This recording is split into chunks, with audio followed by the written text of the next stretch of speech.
Hi, I am going to be doing a little demonstration of a homework problem that was in Chapter 5. This was prompted by one of your peers.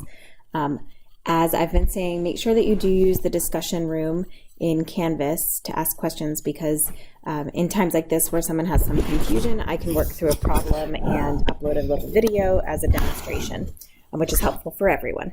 So here we have homework problem number 4 in Chapter 5. And Chapter 5 is the chapter in which we delved into hypothesis testing with a distribution of means as the comparison distribution.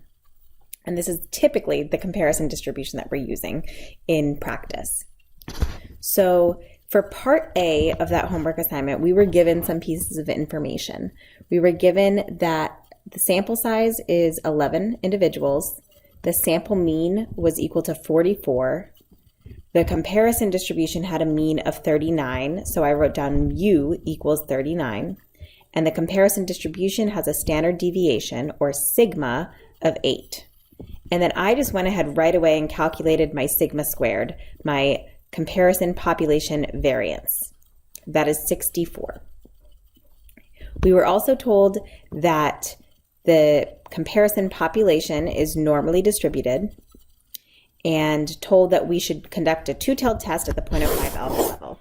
So one of the first things I do when I have one of these problems in front of me is just write down all the pieces of information that I know. So you can see that I did that up here. Now in step 1 of hypothesis testing, usually we want to write down the populations, population 1 and 2, as well as the research and null hypotheses. And we were not given enough information about this problem, enough specifics to determine what the populations actually refer to, so you can just skip that part. But the research hypothesis for a two-tailed test is always that the mean of population 1 is not equal to the mean of population 2, whatever those two means are. The null hypothesis for a two-tailed test is always that the mean of population 1 is equal to the mean of population 2, or that there's no difference. In step 2, this is the step where we determine the characteristics of the comparison distribution. Remember that that means we want to figure out the mean and the standard deviation and the shape of the comparison distribution. The comparison distribution is the distribution of means, so we're looking to solve for mu sub m, sigma sub m, and then we need to use some rules to figure out the shape of the distribution. So mu sub m equals mu. That is a rule that I had given to you, right? So that's this right here, mu sub m equals mu. That is a rule that you were given. So mu is the comparison population mean. So we know that mu from up here is equal to 39. So mu sub m must also be equal to 39. Perfect. So we figured that out. Now we can move on to figuring out the standard deviation of the distribution of means. And we start with this formula that you were given. So the standard deviation of the distribution of means is going to be the square root of the variance of the distribution of means. And you have a formula for figuring out that variance. The variance of the distribution of means, or sigma squared sub m, is equal to the variance of the comparison population over n. That's a formula you're given. So we know that sigma squared sub m will be equal to 64 over 11, okay? And that comes from up here. We have 64 as the variance of the population, n is 11. Okay, so we figure out sigma squared sub m, or the variance of the distribution of means, is 5.82. But you can't stop there, because what we really need is the standard deviation of the distribution of means, or sigma sub m. So we have to take the square root of 5.82, and we get sigma sub m of 2.41. So those will be important pieces of information. We also need to determine the shape of the comparison distribution.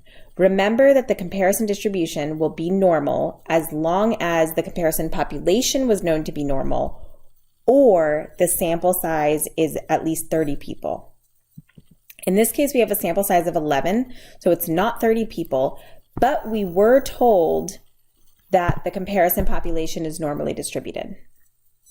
So we are good to assume that the comparison population or the distribution of means is also normally distributed. And because I can assume it's normally distributed, thank goodness, I can go ahead and draw my distribution and move forward with my test.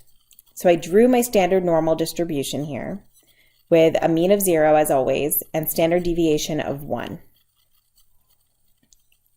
And in step 3, I determine the critical cutoff value for my test. So where are my critical rejection regions going to be on the distribution I just drew? Well, I know it's a two-tailed test, and I know I'm using the 0.05 significance level. So you've seen that little table of cutoff values for the Z distribution. And if you go back and look at that, or maybe you have it memorized by now, for a two-tailed test, at 0.05 level, we know that the cutoff values should be positive and negative 1.96.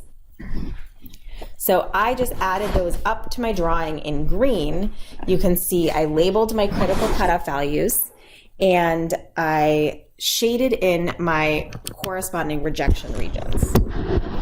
So my rejection regions are now on my drawing in green.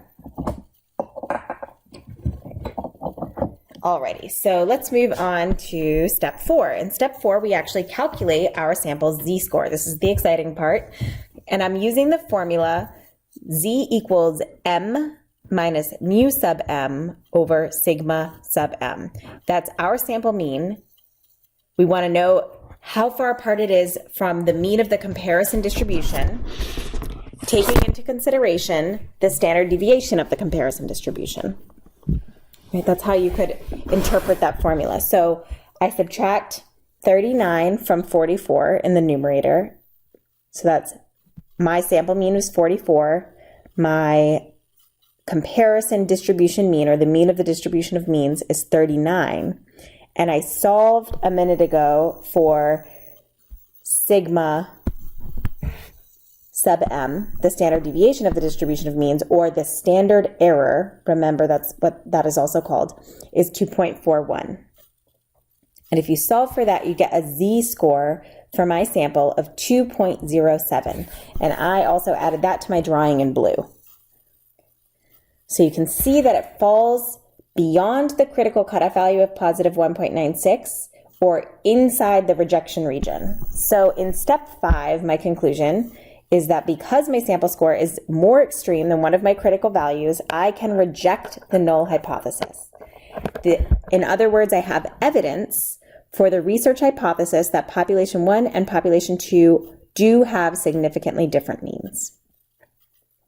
Alrighty, I hope this is helpful. Let me know if there's any other follow-up questions that you have, and I will talk to you all soon. Thanks.